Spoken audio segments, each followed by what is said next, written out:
Hello, Keith Rucker here at VintageMachinery.org. Guys, today I'm going to be working on a blacksmithing blower. Now, back probably 6 months ago, I bought a blacksmithing forge fan. It was a Champion, I believe, Champion forge and blower.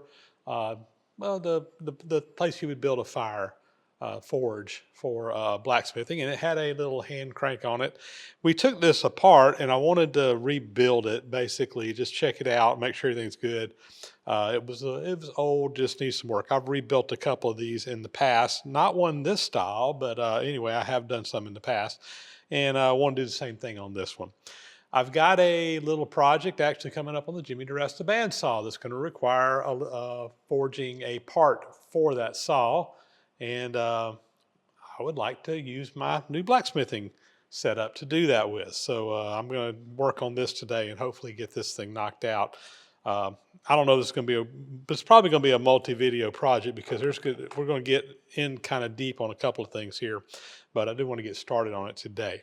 So step one, I've got all my parts and pieces over here just like I took it apart, and there are a bunch of little parts and pieces, and we want to probably just start off by cleaning everything up. So let me zoom in and kind of show you where we're starting. I do see one obvious issue that we need to take care of.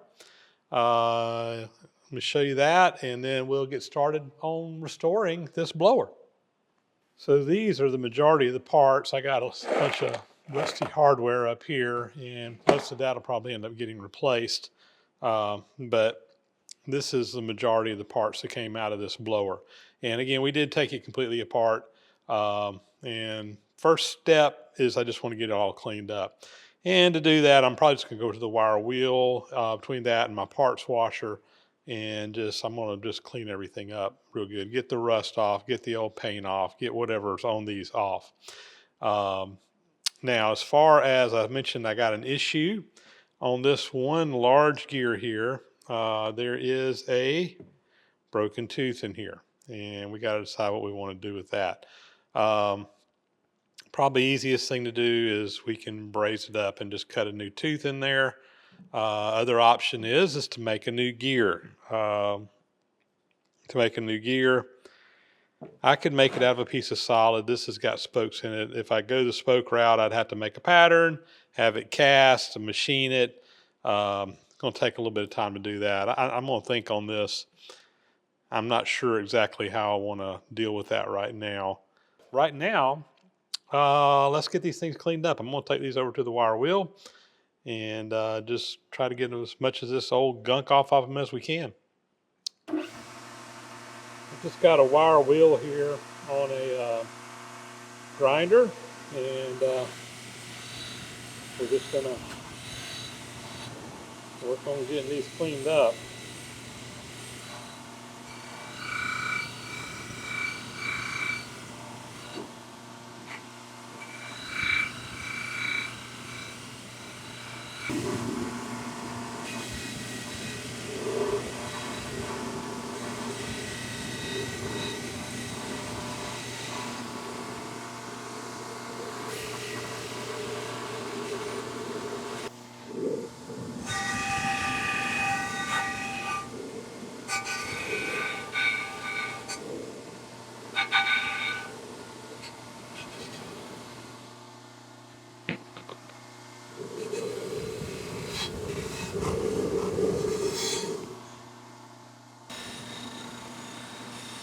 One thing when you're doing these gears, I want to make sure and get between all the teeth. This is a spiral gear, but you want to make sure we get all that gunk cleaned out in there.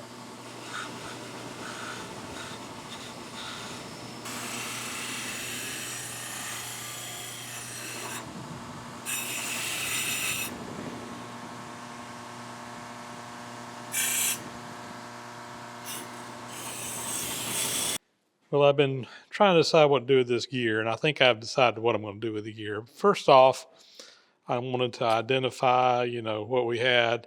This is a 14 pitch gear. This is just a set of gear gauges that I can have different diametral pitches on them, and you can very quickly figure out which one.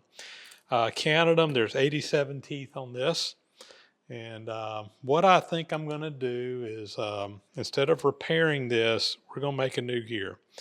So what I did is I went in and I drew this thing up in CAD using Fusion 360. I'm not the greatest CAD operator in the world, but I can draw stuff. And it took me about an hour, but I got that drawn up. Much more capable person could have done it in a fraction of that time, but I muddled my way through it. And this is going to be a pattern. So basically what I've got here is a two-piece pattern. It's a cope and a drag. I'm going to send this to the foundry and have them cast it. And what we'll do is we'll just 3D print this pattern. I've got a couple of guys that help me out with 3D printing, so I'm reaching out to them right now to see if they'll print this for me. And once I do that, we'll send the patterns over to Clark Easterling at Windy Hill Foundry, let him just cast a new blank in cast iron, and then we'll machine that and make a brand new gear. That way I won't have to worry about, is that repair going to be strong enough? We'll have it. I will say that I did go and look on some of the gear manufacturers' websites, Boston Gear, Martin Gear, etc. They don't make 14 pitch gears at all. Actually, they go from 12 to 16 pitch. And even if they did make them in that pitch, they don't have an 87 tooth option in there. And just as a standard stock off the shelf gear, I'm sure, yeah, I could have one custom made, but I can custom make one. So if I could have bought an off-the-shelf gear, that probably would have been the easiest way to do it, but not really an option for this particular one. So there you go. That's kind of what I'm looking at doing as far as that goes.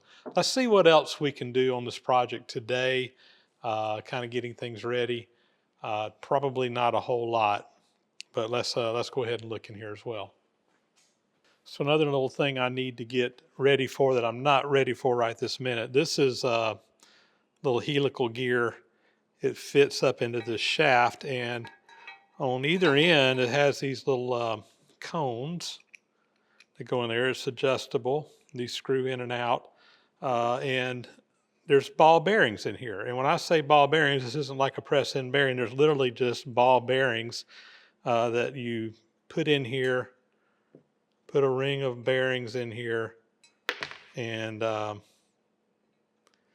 that's what this thing rides on. This is a little bit of a pain to have to manually do these, but those bearings go on that race in the back, and on this race here in the front, you sandwich them in there. They're adjustable, and that's what this gear rotates on.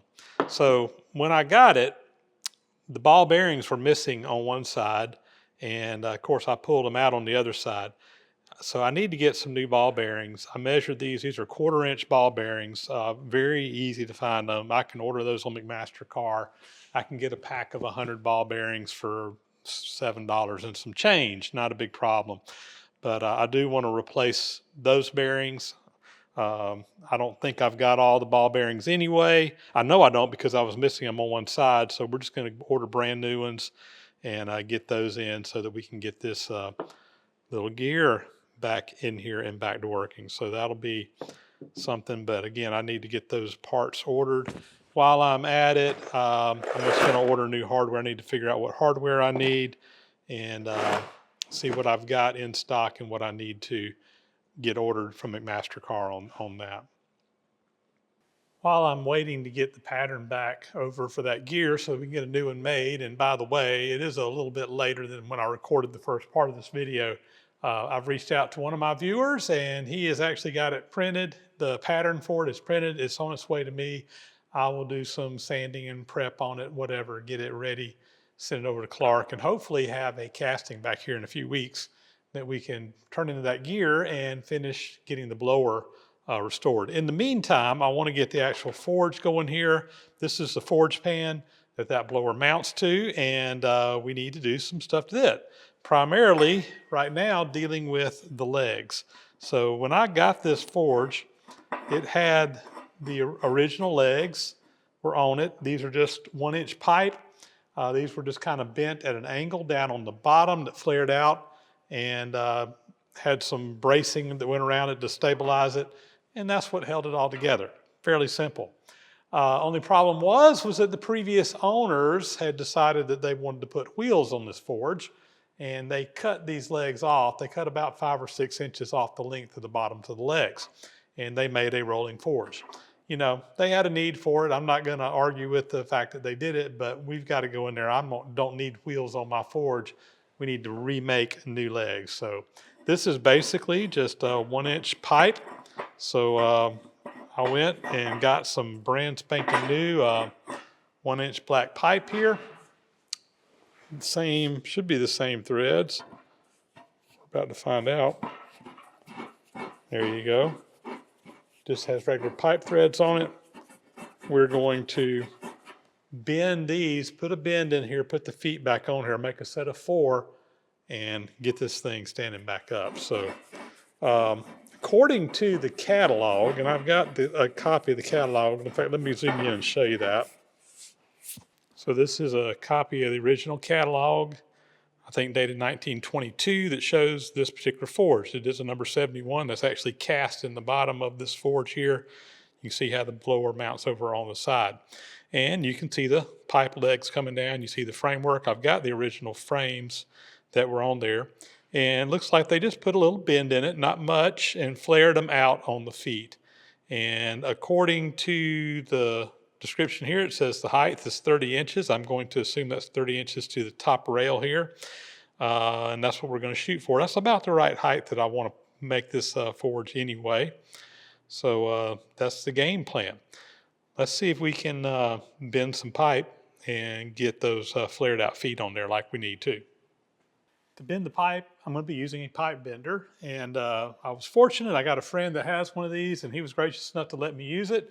He told me he bought this and has only used it to bend one piece of pipe. So it's practically brand spanking new. It is Chinese Harbor Freight, but I think it'll be fine for what we're going to use it for here. So basically, I've already got a die in here. This set comes with a bunch of different dies for different size pipe. This is for 1.25-inch pipe, and this basically makes a 90-degree bend. Pushes up on this. You got some pins in here that catch the pipe, and it's made for bending, you know, steel pipe like we got over here. Schedule 40 or 80 malleable steel pipe is what it's designed for, which is exactly what we've got. I've got it set for 1-inch pipe again. My die's in here. I got my rollers in the right place for 1 inch. And what I'm going to do, since I've got the original legs, we're not going to make a 90-degree bend. We're just going to put a little bit in here. And I've already kind of come in here and kind of estimated, you know, where I need to be. And I've already figured out I need about 6 inches of the end of the pipe that's threaded coming out from this end to copy this. And we're going to press it until this drops down about 2 inches from the bottom right here. And hopefully when we do that, it's going to be somewhat repeatable and somewhat like the original. So here we go. I'm going to start by raising this ram up a little bit to get it up a little bit closer to the top. Let's see. I've never used one of these before, so this is going to be a learning experience. Hopefully not too much of one. Let's see here. My thought is, instead of trying to cut these to length ahead of time, I'm going to wait and cut them to length after we bend them. That way I can make them, basically just manually cut them to the right length rather than trying to get them to bend to the right length. I've got that flexibility, and we're going to take advantage of it. So, see, we said 6 inches, so needs to come in some. All right, that's 6 inches. And here we go.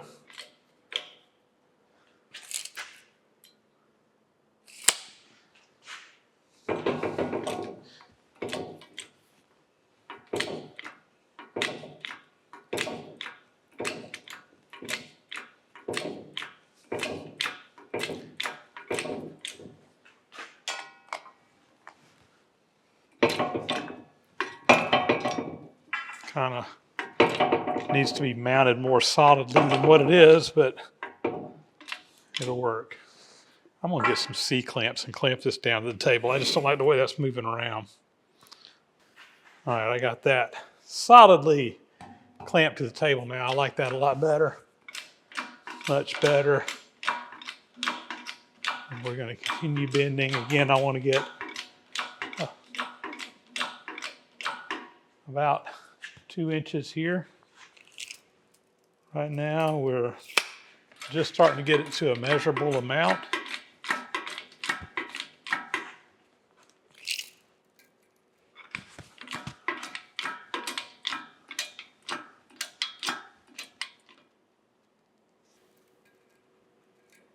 I'm gonna go about 1 inch, I think, instead of 2.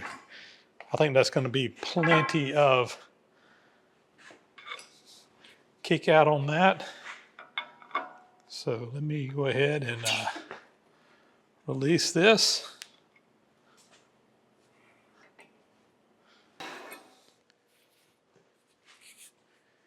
And got my first bend. I think that's gonna be about right. It's gonna be what it is. So again, I've got a threaded end up on this end. The other piece of pipe has a threaded end on it as well. I'm just gonna go ahead and just flip it on around here, and we're just gonna go ahead and bend the other side. We'll cut these to length once we kind of get that figured out. But we can go ahead and kind of install this one in here and just go ahead and bend both sides. I'll get all this labeling and stuff off here in a bit. I could see in a production setup where they had a stop that you just ran that up against, and you had some type of indicator down the bottom. Whenever it hit to a certain point, you would stop cranking and keep them all consistent. No more than we got to bend. We're just gonna do it with the tape measure. I think we'll be close enough.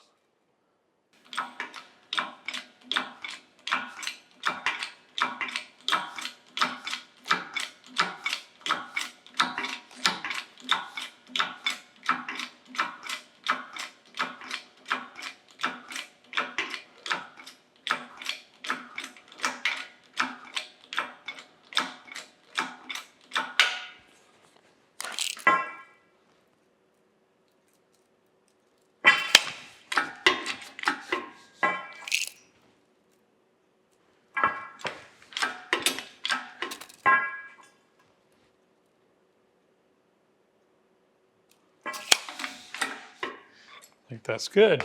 All right, got one piece of my pipe down. I need to make 2 more of these, and we'll cut them to length. So the next step is I need to cut these legs off down here at the right length. And to do that, I've gone over and I've measured and gotten an estimation to give where my forge will be 30 inches off the ground. It doesn't have to be exact, guys. This just needs to be close. So, but what we're gonna do is we're gonna make all these the same length. I've made a mark here. This is where I want the top of this pipe to be. This ledge and this ledge are square with one another. So basically, I'm just gonna put the top right up against that. We'll just kind of line this up square with the edge of my table. And then I come down here, and wherever the leg intersects with the table, we're gonna make a straight cut right across there. And I'm gonna do that on all 4 legs, and then we'll go cut these pieces of pipe to the right length, hopefully.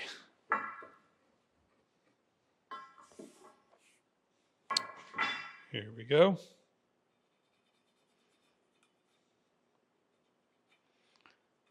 All right, I'll get the other one marked up, and we'll get these legs cut. Over here at the Marvel bandsaw, cut-off bandsaw, and we're going to go ahead and cut these to length. So just fire this up, let that feed across.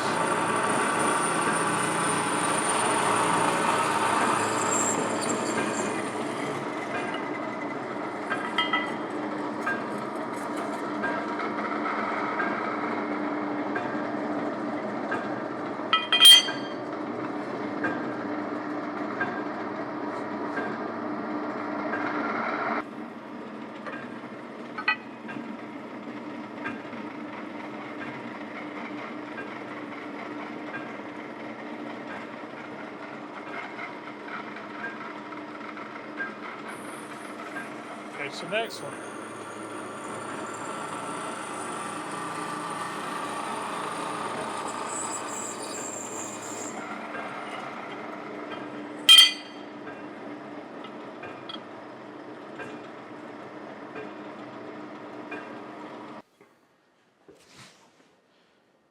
So now, let's try installing these legs.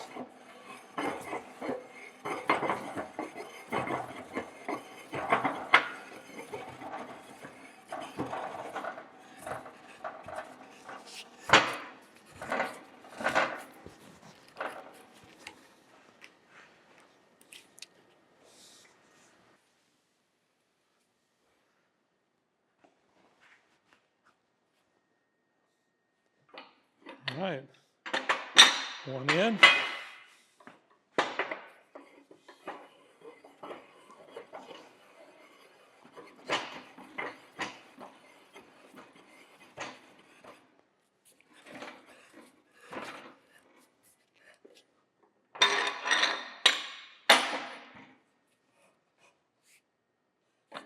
Two.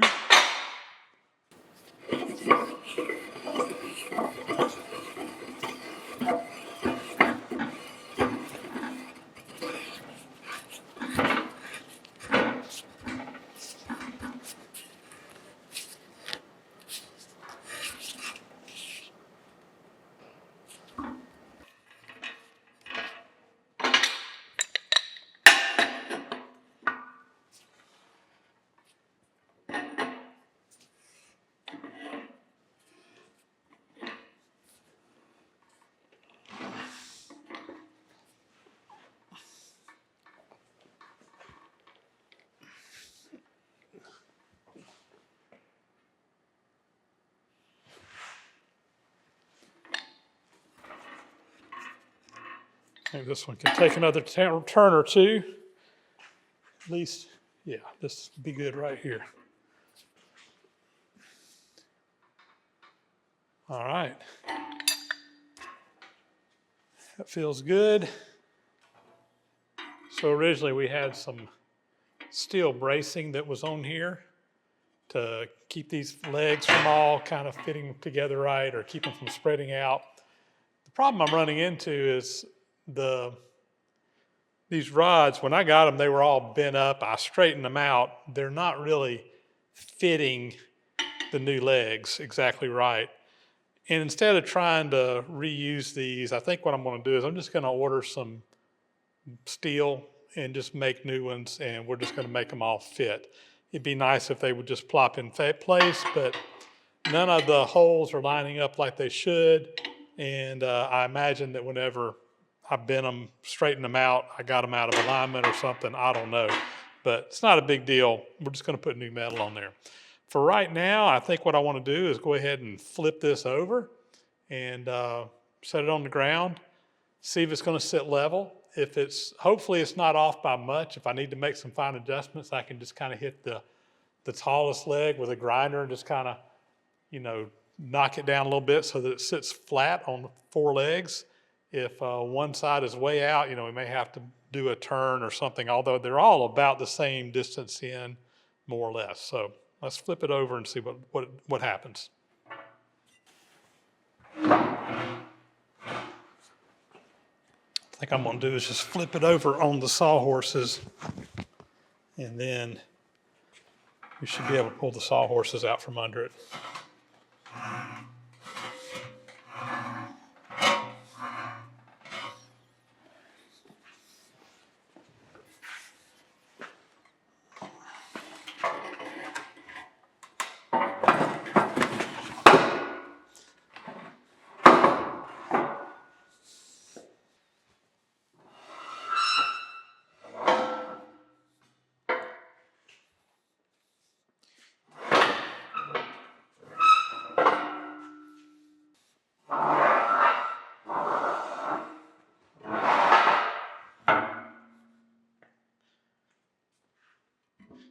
And that sits pretty flat. That's good. All right, we got it sitting on the floor. The legs look good. I like the way they're flared out, and this thing is sitting nice and flat. There's no wobble. There's no teeter-tottering going on. So everything worked out just right. Amazing. I'm surprised. I really am. I thought it was going to be a little more aggravating this. This is coming along good. So I think that's probably going to be as much as we get done today. Like I said, I need to order the bracing metal. I need to order some hardware to get some pieces put back together on this. We need to get our pattern in for the gear blank for the blower so that we can make a new gear and hopefully get this thing back together soon, because like I mentioned, I got a project that we need to use it on. And while I could go out to the museum and use the blacksmith shop out there, I'd like to use it here in my shop. I've got my own forge. I need to get it going. This is a good excuse to get it going. And while I don't plan on doing a lot of blacksmithing, it's nice to have this capability for the occasional job when you need to forge something. And we'll have that capability going forward. So there you go. That's going to be a wrap. As always, thanks for watching. Please subscribe to the channel if you haven't already. Thumbs up, comments, always greatly appreciated. Hit that bell icon up there to get notifications when new videos are posted. And as always, a big, huge thank you to the supporters of the site out there who support financially through PayPal, Patreon, etc. It really allows me to be able to take the time to film this stuff and put it up on YouTube for you guys. And with that, we're going to sign off. We'll catch you on the next video again. Thanks for watching.